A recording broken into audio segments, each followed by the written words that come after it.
In this digital world where you can click, tweet, or chat on a smartphone or a computer, some hipsters are now opting for a lower-tech means of writing, the typewriter. Actors, writers, journalists, and filmmakers are snapping up these bulky machines of the past. Every week, this Hollywood filmmaker escapes to a quiet park to write without computer or Wi-Fi, but with his typewriter from the 1950s. In today's non-stop plugged-in world, he says, there's value in slowing down.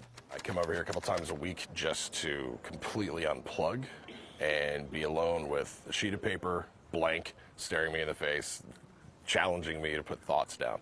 Here in Los Angeles, it seems, old dusty typewriters are the new cool thing. Like at this typewriter shop, where collectors come to admire the history behind the retro trend. This typewriter was owned and used by Orson Welles, the famous Orson Welles, who did many things.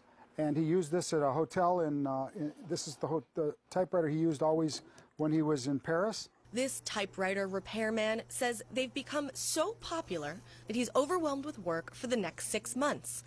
And so, could this increase in business point to the rebirth of slow writing? Computer and voicemail, text a message is becoming very impersonal.